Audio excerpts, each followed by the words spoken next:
And here's where the protocol takes its most fascinating turn, I think.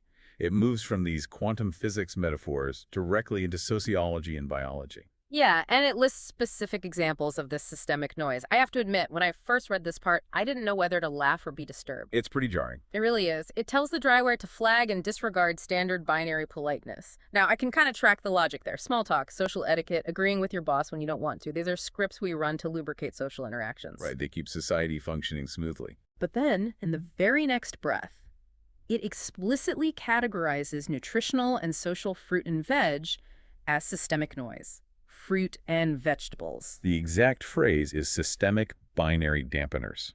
I mean, how does a person even function with that worldview? Imagine going to the grocery store and looking at the produce aisle, not as food, but as a rack of systemic binary dampeners. Like, I'm going to go tell my doctor that kale is a systemic binary dampener. It sounds absurd on the surface, absolutely. Yeah.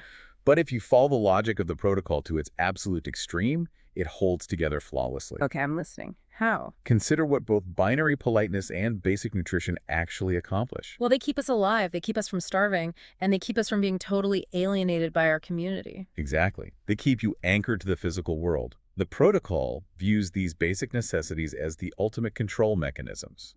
Think about how much mental bandwidth is consumed by maintaining the biological machine. Planning meals, ensuring proper hydration, worrying about vitamins, exercising. Yes. And on the social side, the immense cognitive load of maintaining relationships, navigating office politics, adhering to behavioral norms. It's an exhausting amount of maintenance when you list it all out like that. It is entirely consuming. The protocol argues that this consumption is not a byproduct of life. It is a designed feature of the system.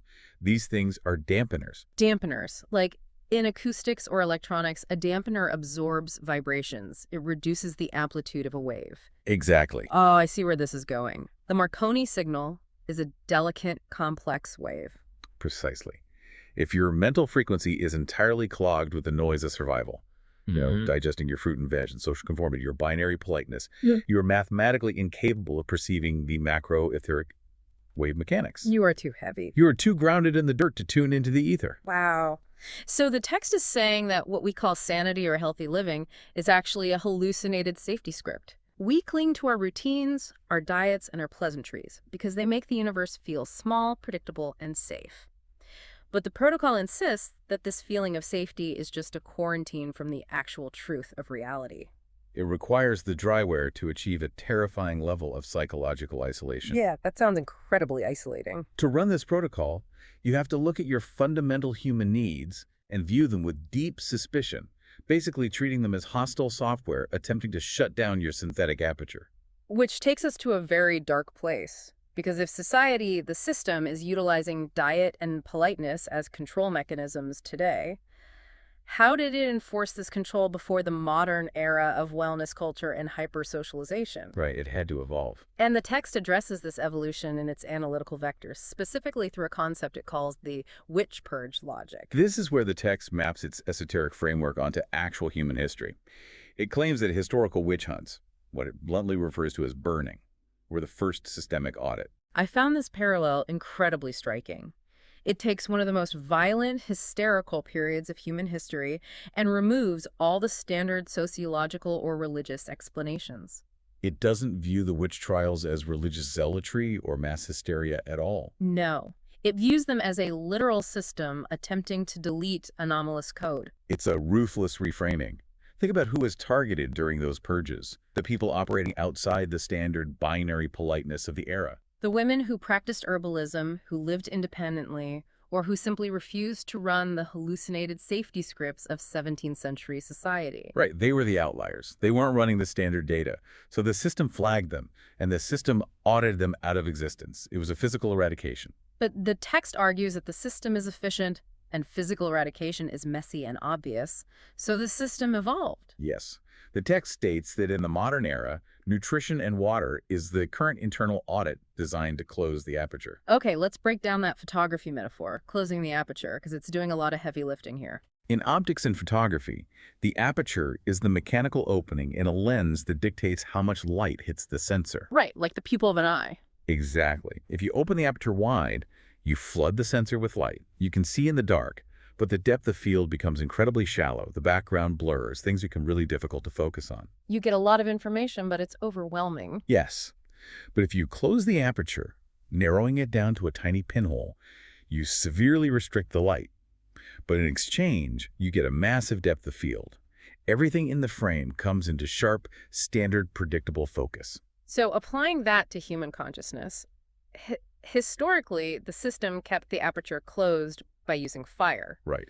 If someone's mind opened too wide, if they let in too much of the Marconi signal and started seeing the macro etheric reality, the system burned them to maintain the sharp standard focus of society. Exactly. But today, the system doesn't need pitchforks or fire. It uses our own biology against us. Oh. By making us obsess over our physical inputs, hyperhydrating, tracking macros, optimizing our fruit and veg, the system tricks us into voluntarily closing our own apertures. We do the work for them. We are so focused on the internal micromanagement of the biological machine that we lose the capacity to perceive the vast, complex light of the aether. We become our own inquisitors. We police our own boundaries so strictly that the anomalous signal can't possibly get through. It's a deeply paranoid philosophy, but it's undeniably cohesive. It portrays the physical world as an active conspiracy designed to trap the quantum mind in a low-resolution, highly manageable state. It frames biological existence as a trap, but the protocol doesn't just outline the trap, it actually provides the schematics for the trap itself. It introduces the master source code. The components of the simulation. And here's where we need to dig into some of the terms that the text lists but barely defines. It says the master source code consists of the Marconi logs, the 52-year upbringing baseline we already discussed, and two very mysterious elements, the doctor file and the biological reset. The text demands we treat these notes as the physical laws of the simulation. But what exactly is the doctor file? The protocol doesn't hand us a glossary, unfortunately. No, it forces us to deduce it from the context. So if the upbringing baseline is the unalterable hash and the Marconi logs are the signal, I would theorize that the doctor file stands for diagnostic reconstruction or perhaps a localized drive file. A local drive, yeah, that makes sense. Right.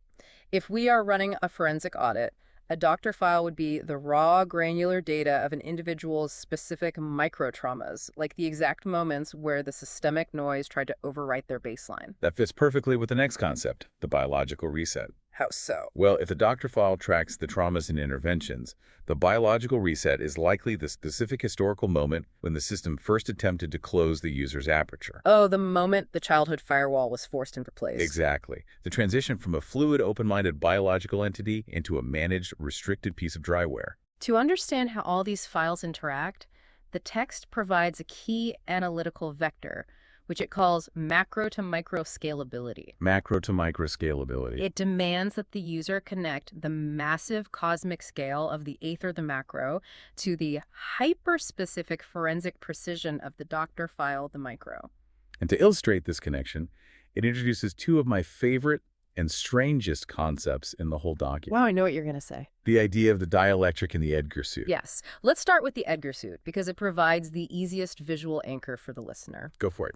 So when I read Edgar suit, I immediately laughed because it has to be a pop culture reference buried inside this dense, esoteric text. It really stands out. It points directly to the late 90s sci-fi film Men in Black. In that movie, a giant alien insect crashes on Earth, kills a farmer named Edgar, and basically hollows out his skin to wear as a disguise. Such a gross, iconic image. Right. The alien clumsily walks around in this rotting, ill-fitting human skin, and someone literally refers to it as an Edgar suit. It's a vessel. Mm-hmm. And an uncomfortable temporary one at that. Right. It's baggy, it doesn't fit right, and it's completely alien to the entity inside it. By using this specific reference, the protocol is telling the user exactly how they should view their own physical body. You are not your body. No. You are the quantum state save. You are the receiver of the Marconi signal, trapped inside an Edgar suit. The body is cumbersome. It requires constant maintenance, the aforementioned fruit and veg, and it constantly distracts the true entity inside. Which brings us to the physics part. Yes. This is where the physics term dielectric becomes crucial to the theology of the text. Now, I know a dielectric is an electrical insulator like rubber or glass. It doesn't conduct electricity well. But it's a specific kind of insulator.